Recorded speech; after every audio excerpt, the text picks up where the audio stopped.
Okay, we are back somewhere. Please be happy. I think I really liked the me just sitting here and not talking while the characters are talking. I think that worked pretty well. Just because like it's part of the experience. I would probably do the exact same thing with Fate, if it was in English. Um, so for this one, I think that's what I'm going to continue doing from here on out. Just because again, I liked it. It also like makes it easier on my throat to record these, because that's one of the big reasons it's hard to record visual novel stuff, and why I tend to have those episodes be shorter than like when I play games and stuff, is because it just tends to wear on the throat more, you know? So, with that being said, let's go ahead and visit Oriental Bay. It's not far from the Bell House to the beach, so I decide to head down there. Excuse me. Passing through the city streets, I recognize some of this area from my first day here, when I was running from the Skyport guard. Whew.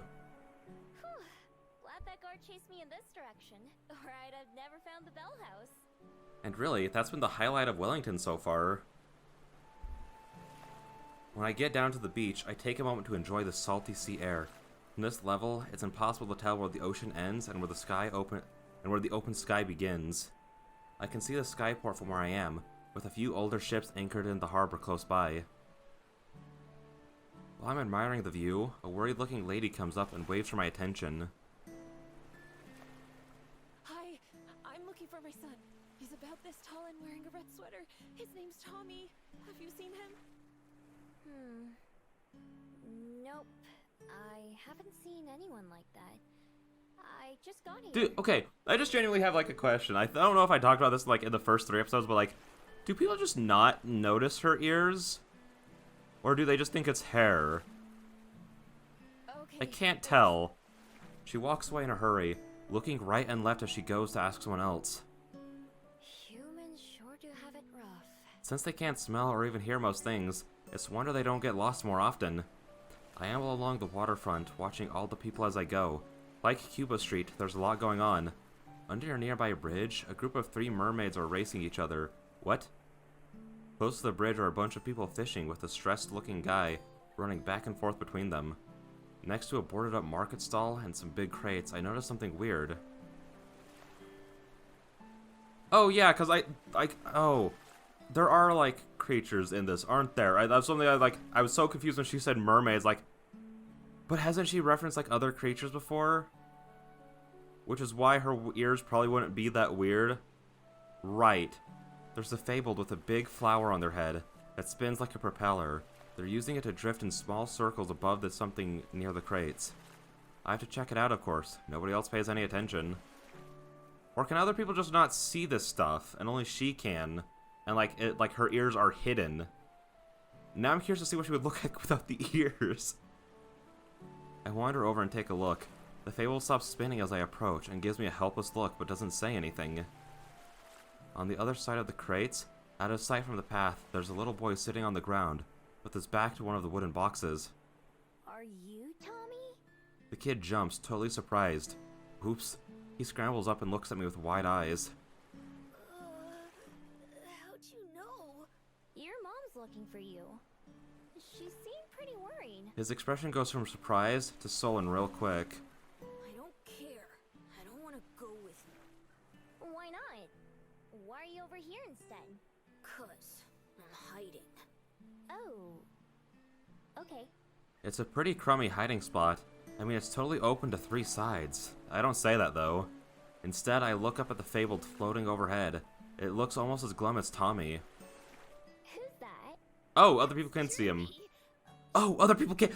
Okay. We're getting lore. The answers are like questions are being answered. I can. Is that weird? Mom and Dad can't see him. They think I'm just making him up. He doesn't talk, but he's real. Derby waves from up high. He kinda gave away your hiding spot. I saw him from the road. Mom can't see him, and that's all that matters. Why are you hiding from her? 'Cause Thank you. Tommy sits back down and scratches at the dirt with a rock. Guess he doesn't want to talk about it. I'm always happy to end a conversation. Well, good luck. I start to walk away. He doesn't seem like he's in any danger. I don't want to get blamed for hiding him for him hiding in the first place. Hey, wait a minute. I turn around. He's already standing up again. Are you gonna go tell her where I feel like I should. Before I can answer, his eyes get huge again. Tommy, there you are. I have to turn around again. This time it's the woman from before. She's already flying past me over to Tommy. This is gonna get... Are you okay? What were you doing? Don't you ever run off like that again. Ugh.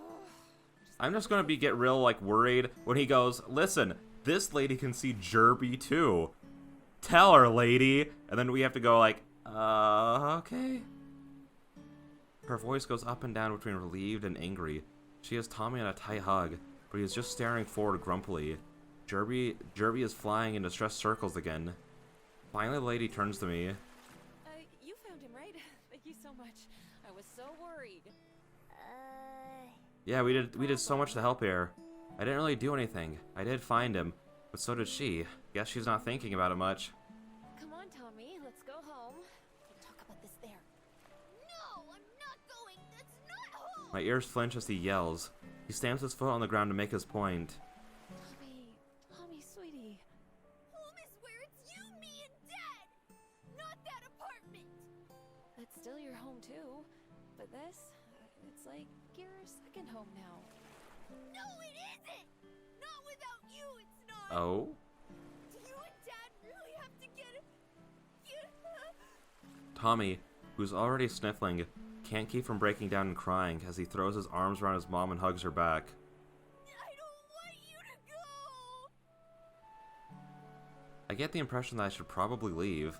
Normally I'm happy to be nosy and listen in on things, but right now seems kind of awkward. Neither of the humans notice me leave, but Jerby the Fabled sadly waves goodbye as I head off. I wonder what makes him stick around. I've never seen a Fabled like him before. Not being able to be seen by certain people sure sounds useful, though. That explains a lot of things, because she's talked about like how they're like, here's this weird thing, and here's this weird thing, and then here's this other weird thing, and I'm just sitting there like, not only am I not, like, is it not being, like, shown, like, nobody else is talking about it. So that leads me to believe that, like, they're there, but, like, only certain people and her can see them because she's also weird. Like, one of these, like, weird things, you know? That would make sense. I don't have to go far before the sounds of Tommy and his mom talking are drowned out by the noise of the waterfront. I easily fit into the crowd of people milling about. Being able to live a life that no one notices is close enough to being invisible. I'm pretty lucky that I don't ever have to have those kinds of tearful conversations or panic about someone missing. No, being part of the crowd is just perfect for me. Crowned? Did I say crowned? I stand at the concrete and admire the ocean until I've had my fill, and I start wandering again. Okay. Then let's go to Mount Victoria. I just had a thought, if I do... Well, how do I get to the library? Is it just like... Is it like an un-go-toable place? That'd be weird. Okay, can I select it? This is hard to do with the controller. Okay, I can't. Oh, okay, so that explains it. Once they're like this, they're unselectable. Okay, that makes more sense. I'll go back to Cuba Street. Let's just see what's there. Because I think it said I can do all of these. Isn't that what it said? They say the perp always returns to the scene of the crime, so I head back to the main streets. By the looks of it, the store I swiped from is the same as always. The person sweeping the front of the store doesn't even seem a little bit stressed. It's never still enough for it to be noticeable, but it's always a point of pride when the place looks the same as always the next day. A smug smile creeps on my face as I pass by, snacking on the chocolate bar I took from their shelves. Okay. And then the den. Is there anything here? Without much else to do to pass the time, I head back to my den. It's not the best place to hang around, honestly, but it's comfortable enough. Looking around the small area, I shift back into my usual form. I have to kill some time, I might as well have fun while I'm at it. A couple hours later, I've happily had my fill of chasing butterflies and snacking on mushrooms. Okay, time to get back to it. And then I have Mount Victoria. I have plenty of time to kill, and always plenty of restless energy. I decide to go for a walk up Mount Victoria, just to give myself something to do. I take the long way up this time, instead of taking a bunch of shortcuts like usual. It winds through neighborhoods and then back out again, with only occasional car passing by on the street. Compared to some of the other cities I've been in lately, the The air here is a lot cleaner, and the smell of nature shines through. I can't compare to being out in the wild for real, of course. But it's nice to not be choking on exhaust fumes everywhere I go. The houses are weird though. Many of them sit up on tall legs like giant bugs with windows for eyes. More people seem to be coming down the mountain than going up. Lots of them zip past on bikes or skateboards, while others are jogging or just walking. This path is longer than I thought. About halfway up or so, there's a wooden bench just off the sidewalk. It's occupied by a man with dark hair and big sunglasses. I'm about to pass by. As I'm about to pass by, he waves. Well, hello, miss. Nice evening for a walk, eh? Huh? Is he talking to me? He must be, because there's no one else nearby. Chatting is usually not my thing, but for the moment, I appreciate the distraction. It sure is. I'm glad the rain's gone. Oh, for now, yeah. It's never gone for long, though, is it? That's so. I'm new here. I didn't even think it would rain since it was so sunny the day before. Ho ho ho! You've gotta watch out for that around here. Mother Nature's real fickle these days. 1 minute you're on the pier, enjoying the sunshine. Next minute, whoosh! He makes a whoosh sound with his breath and a wavy motion with his hands. Storm clouds, as far as the eye can see. That's just welly for you, though. You live with the sunshine and... His audio got real quiet there. Where are you from, then? Guessing you're not a Kiwi? Okay, his audio is really quiet, so I think I might start reading it from here. Just his. Where are you from, then? Guessing you're not a Kiwi? Nah, I'm a fox, not a bird. The man laughs a deep belly laugh. Like usual, I'm not sure what I said that was funny. Not like that. Although those little guys are cute. A Kiwi is a word for us, New Zealanders. Why is his audio so quiet? Not like that, although those little guys are cute. Kiwi is a word for us New Zealanders in general. I sure do hope it's... So it's a bird, a fruit, and people. You've got it. All three are delightful. I don't know if it's loud enough to be, like, heard over my, heard over the music that well. I don't know. We'll go with it. Anyway, welcome to Wellington. I hope you're enjoying your time here in our little city. So far I am. I made my den here on the mountain. I've gotten coffee a few times, and I went to the library. I just love how honest she is with people, just because she doesn't get it. Like, yeah, I'm a fox. I made a den. I conveniently leave out my plans for the next time I go in the library. Well, I can't say that's the usual tourist experience, but I'm happy to hear that it's working out for you.